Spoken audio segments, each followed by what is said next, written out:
سر سب سے پہلا سوال، سویلینز کو ملٹری کورٹ کے اندر ٹرائل کرنا اور یہ چیز جو اس وقت کہی جا رہی ہے، سر قانون اس بارے میں کیا کہتا ہے؟ جی دیکھیے، قانون جو ہے وہ تو یہ کہتا ہے، آرمی ایکٹ جو ہے وہ یہ کہتا ہے کہ اگر کوئی ملٹری پراپرٹی ڈیمیج ہوتی ہے یا اس پہ حملہ ہوتا ہے یا اس کو نقصان پہنچایا جاتا ہے تو اس صورت میں یہ معاملہ جو ہے ملٹری کورٹس کے سامنے پیش ہو سکتا ہے انڈر آرمی ایکٹ. ٹھیک.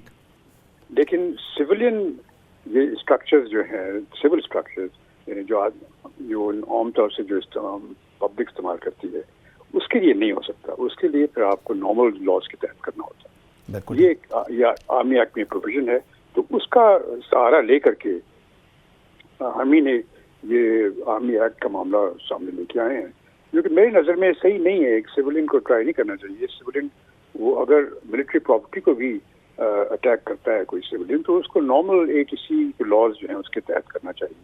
لیکن بعض صورت اس کی پروویژن ہے قانون میں. بالکل ٹھیک. سر اس پرٹیکولر سینیریو میں جو 9 مئی کو ہوا، یہ تمام سویلینز پاکستانی ہیں اور ان کے ٹرائل کی اس وقت بات ہو رہی ہے، اور جس طرح آپ فرما رہے ہیں، جس طرح آرمی چیف نے کہا ہے، جو ملٹری انسٹالیشنز کے اوپر اٹیکس ہوئے ہیں وہ ملٹری کورٹ کے اندر ان کا، اور جو سول انسٹالیشنز پہ ہوئے ہیں ان کو لے کر ATC. سر یہ ٹھیک رہے گا اگر آپ اس کا براڈر پرسپیکٹیو دیکھیں کورٹس کو لے کر؟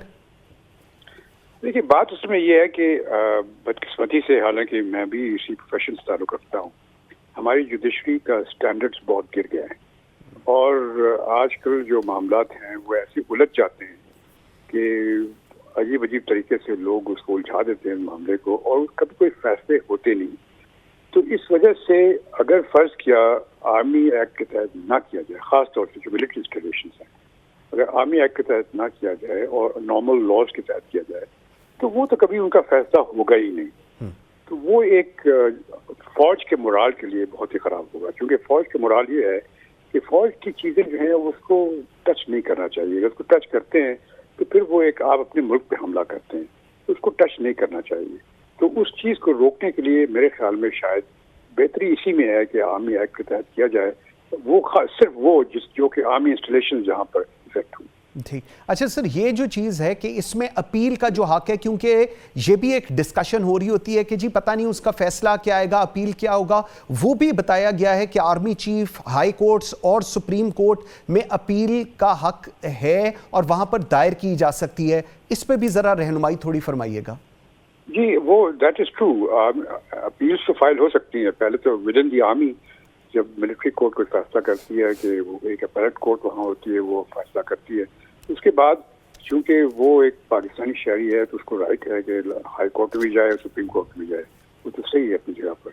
لیکن اگر آرمی کی جو اپیلٹ کورٹ فیصلہ کر دیتی ہے تو پھر ذرا مشکل ہو جائے گا ہائی کورٹ کے لیے اور سپریم کورٹ کے لیے اس کے خلاف فیصلہ کرنا. جبکہ یہ نہ اگر بالکل ایسی غلطی ہو گئی ہے کہ جس کا کوئی ازالہ نہیں ہے تو اس صورت میں یقیناً انٹرفیئر کرے گی ہائی کورٹ اور سپریم کورٹ. لیکن بعض صورت 3 اپیلیں اس کی موجود ہیں، اس کی گنجائش ہے. بالکل ٹھیک. اچھا سر، ایک اور چیز، یہ جو اٹیکس تھے یہ at the spur of the moment میں نہیں کیے گئے، یہ پری پلانڈ تھے. تو سر جب ان کو ٹرائل میں لے کر جاتے ہیں تو کیا ان پہ جو دفعات لگتی ہیں یا جو دوسری چیزیں ہیں، کیا اس میں کوئی فرق ہوتا ہے یا it goes the same way? جی it is the same thing, وہی لا استعمال ہوتا ہے لیکن کورٹس ڈفرینٹ ہوتی ہیں. کیونکہ سول کورٹس کے اندر اور طریقے ہوتے ہیں اور ملٹری کورٹس کے اندر اور طریقے ہوتے ہیں. اور ملٹری کورٹس کے اندر جو ہے یہ عام طور سے جو لوگ ڈیلے کرتے ہیں اور دوسری چیزیں کرتے ہیں تاکہ کس طریقے سے معاملات لٹک جائیں، وہ نہیں ہوتا. معاملات امیڈیٹلی فیصلہ ہو جاتا ہے اس کا. ٹھیک. سر عدالتوں میں یہ جو ہمارا عدالتی نظام ہے، ہم نے پہلے بھی اس پہ آپ سے رہنمائی لی ہوئی ہے، اس میں کمزوریوں کے باعث ہم لوگ ملٹری کورٹس کی طرف دیکھا گیا ہے یا آپ کو لگ رہا ہے کہ کوئی اور وجوہات ہیں اس کو لے کر؟ وائی؟ بیکاز اس وقت کی جو حکومت وقت ہے وہ اپیرنٹلی نالا نظر آ رہی ہے جوڈیشل سسٹم سے اور جو ڈیسیژنز آ رہے ہیں. آپ کو اس میں کوئی لنکیج لگ رہا ہے یا آپ کو لگ رہا ہے کہ نہیں جو کچھ ہو رہا ہے ٹھیک ہے اور اسی طرح ہی ہونا چاہیے؟ دیکھیے، ہونا تو نہیں چاہیے. میں نے آپ سے شروع میں کہہ دیا تھا کہ آرمی ایکٹ کے تحت ٹرائل سویلینز کا نہیں ہونا چاہیے. لیکن چونکہ ہمارا جوڈیشل نظام جو ہے پچھلے چند سالوں میں اتنا اس کا لیول اتنا گر گیا ہے کہ اس میں ڈیسیجن ہوتے ہی نہیں ہے، فیصلے کوئی ہوتے نہیں ہیں. 10 سال 15 سال کیسز چلتے ہیں